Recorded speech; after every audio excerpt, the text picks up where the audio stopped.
Hello, welcome to Jason the Old Millennial. My name is Jason, speaking to you in my basement in the great state of Kansas. Today I am going to start a new ranking. I'm ranking all the MCU movies through Avengers Endgame. So 22 movies in all. I'm going to rank from 22 down to 1. In this video, I'm going to count down 22 to 20. So I'm just going to cover the last 3 and continue on from there. So stay tuned and see what my bottom 3 are here on Jason the Old Millennial.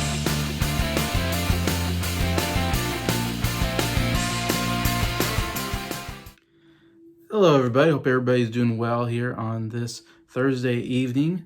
I'm bringing you another video today. Earlier I just uploaded ranking Beatles songs. This time I'm trying to do something more in the movie aspect, and another ranking that I've been wanting to do for a while actually. I have several like watching goals that I have that I started I think maybe last year. And one of them was, since I have Disney Plus, of course, there's a lot of options there of different movie franchises to go through. And of course, one of them, it was the MCU, which is one of my favorite franchises of all time. I've watched almost all of them in the movie theater, starting with Iron Man back in 2008, and had a great experience kind of going through those, especially when you find out that all these movies are connected, which kind of blew my mind that they then made Avengers, which was such a monumental film, combining all these different superheroes from other movies into one. And then not only getting that, but we also got 3 more Avenger movies and movies in between.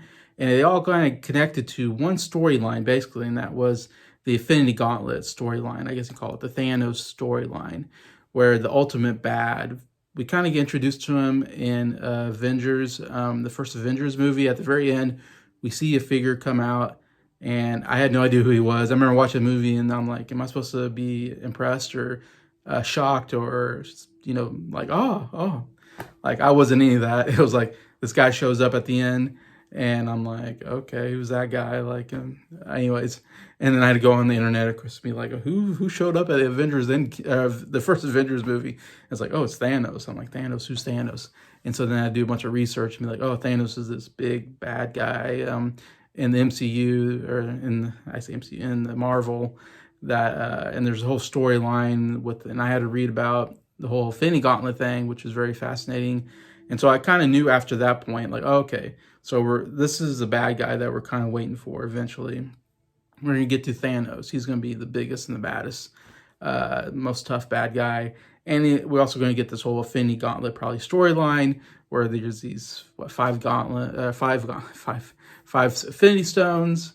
I believe 5 or 6. It might be 6. I can't remember now. Infinity Stones that together give them ultimate power in the world, and Avengers, of course, have to get together and stop him. Anyway, so that's the whole storyline up to Avengers Endgame, which ends that whole storyline.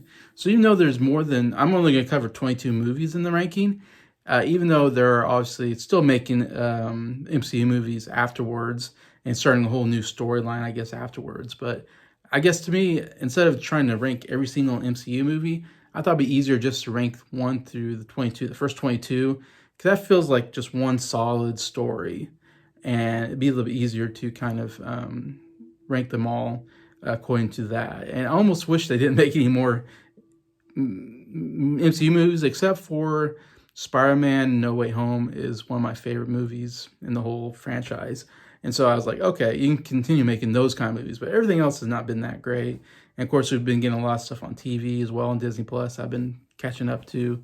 But yeah, definitely this first 22 is very significant, I think, and monumental to movies and to the superhero genre.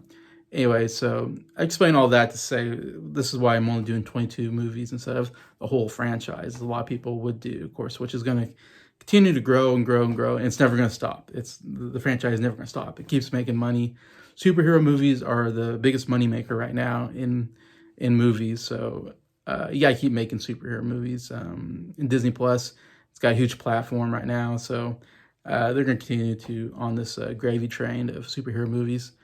Anyway, so I thought for this first one, since it's 22, I'm going to cover the bottom 3 And then the next one, cover the next 4, and then from 15 on, I can do 5 apiece, all the way to number 1. It'd be a little bit easier to make it kind of even that way, instead of just doing 7 in one, maybe a little bit too long, and a couple maybe not long enough.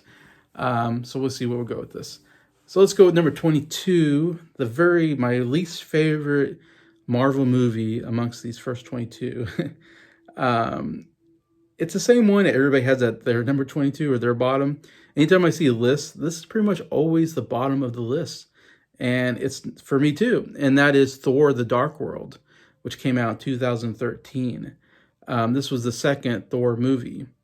The first Thor is okay, and I'll get to that, of course, later in the... but Thor's never been my favorite until we get to Thor Ragnarok.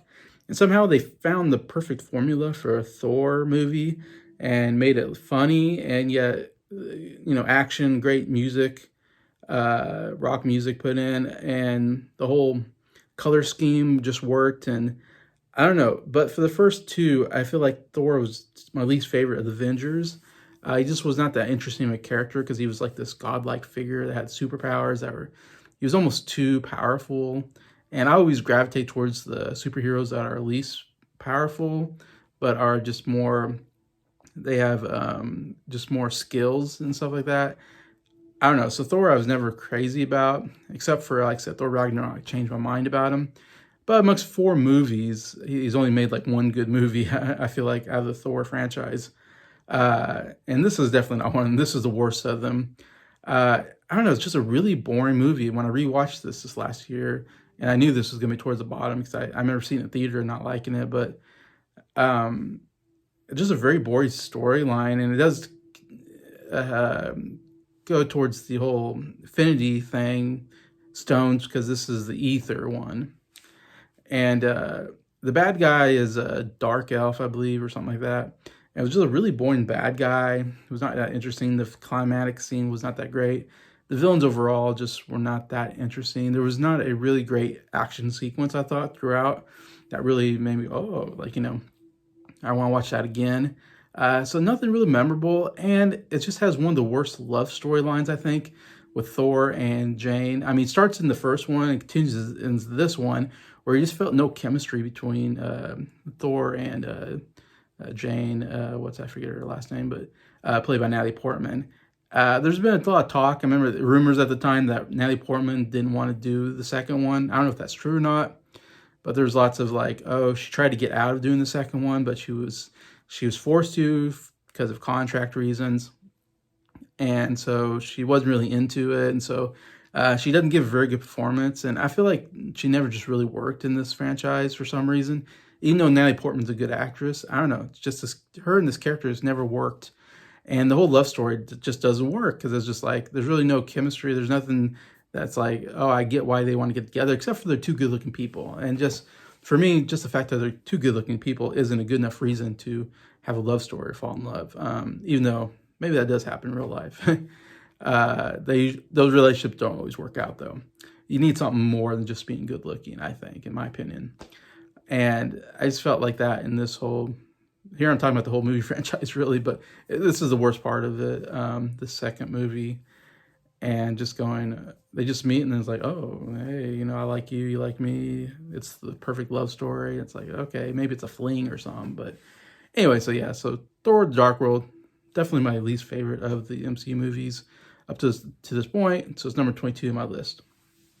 Number 21 is going to be a little surprising because a lot of people like this movie, and I don't get it. I don't like it at all. And that is Spider-Man: Homecoming, which came out in 2017, which was the first Spider-Man movie in the MCU starring Tom Holland as Spider-Man. Of course, he was also in Captain America: Civil War, kind of where he debuted. But this is his first full-length feature film. After we had Andrew Garfield do 2 Spider-Man movies. Once Spider-Man got into the MCU, they kind of ditched Andrew Garfield's storyline and just rebooted it for Tom Holland. And overall, I like Tom Holland as Spider-Man. I think he's actually very good. He has a good comedic timing and actually good dramatic moments too. And maybe not in this movie, but I'm thinking overall, he actually pretty good actor. He fits the part. He's young. He's got the youthful look. of a teenager, and he was a teenager, I believe, when he does this. So a lot of times they try to put a Spider-Man who's like in his 30s and say, oh, he's a teenager. But this is the case where it's like, okay, he is a teenager playing a teenager, whatever. They try to do something different because this is the third Spider-Man movie, so I feel like they really tried to make it different than the other ones, which kind of hurts it in some cases to me. But I understand, like, the other storylines have already been done, so these guys come up with a new storyline. I guess the major one is like Mary Jane. I mean, in the first with Tobey Maguire, he did the whole Mary Jane storyline, which was, to me, the major love storyline in Spider-Man from what I've seen in the cartoons and read in the comics. It's always Mary Jane and Peter Parker kind of hook up and get together from high school. And they did that in the first one. In the second set of movies with Andrew Garfield, they changed it to Gwyneth, I think, or something like that.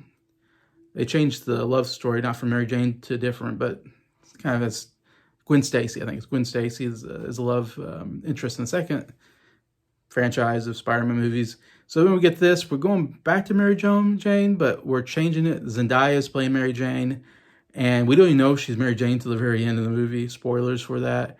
And she's doesn't act like the Mary Jane that we normally. She's very different. She's very dark and like almost emo. I don't know, kind of disturbed character, I guess. And though very good looking Zendaya is, she doesn't really look like the typical Mary Jane character.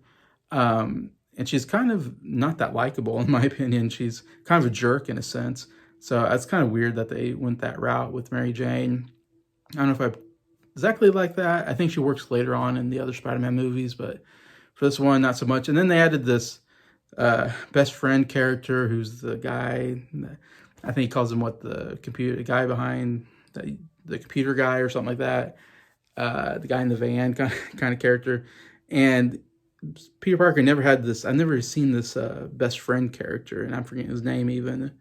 And so that's something they want to add, I think, to make it different. I don't know. I didn't really care for the actor or for that role there, and it's hard to do another Spider-Man because we've done them so many times. But I thought this was a very boring movie. I was bored throughout because it deals a lot with high school, and that part is, to me, boring. I'm more interested in Spider-Man than I am with Peter Parker and his high school drama. So, he likes this girl or whatever, and deals with that.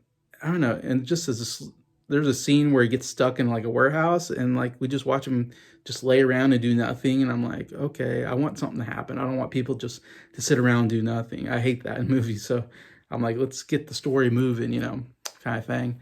And I don't know, the action sequences I thought were that great. And the very climatic scene, I'm not even sure exactly what happens, but it just felt very underwhelmed, in my opinion. And then I didn't like that Tony Stark, Iron Man, comes in and chastises him because he's like a failure. I don't know, I didn't really like that whole storyline personally.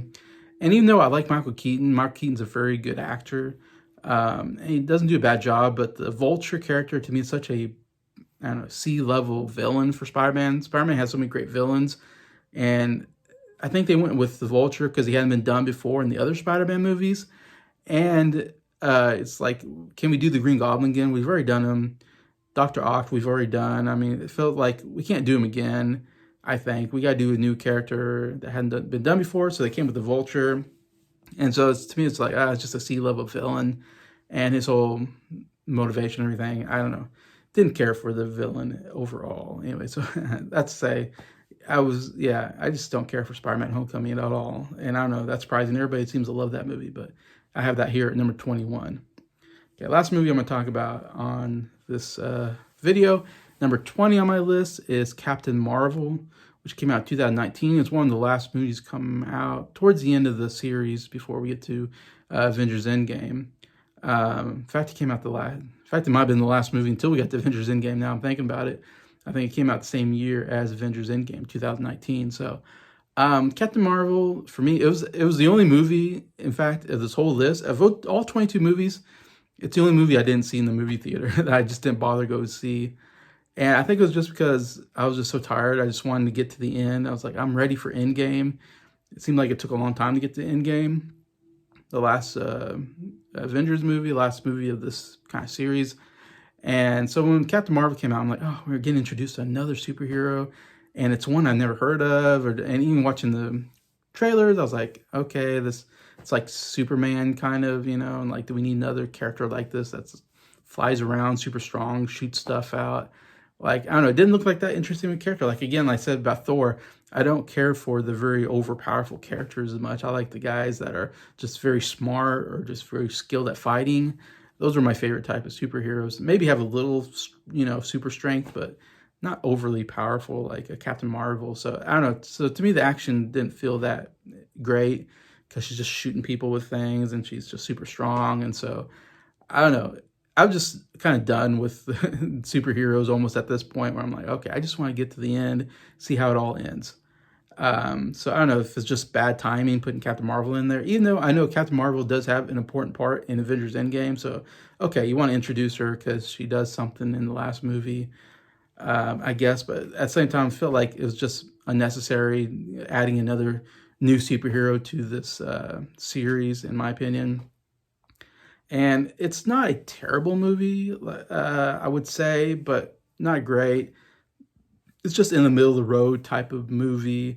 Storyline, character overall, like the character overall is actually a very likable character and even has some humor in it that I liked. And Brie Larson's a very good actress, and I think she actually does a pretty good job in the role overall. But it's just, I think what hurts it, like I said, is just that it seemed an unnecessary character to throw in towards the end of the series. And it was just like, I just didn't care. And so that's why it kind of went this far down on my list at number 20, Captain Marvel. So yeah, so that's my bottom 3 of the list of the first 22 movies. Tell me what you think. I'm sure you'll disagree with me with Spider-Man. I guarantee you'll disagree with me, but yeah, tell me what you think. Am I crazy putting this in the bottom 3? What's towards your bottom of your list? I love to see the comments. Love reading them. And just thank you to everybody for liking this video, for watching it, and to all my subscribers for supporting the channel. I appreciate all of you, and I hope you have a good day.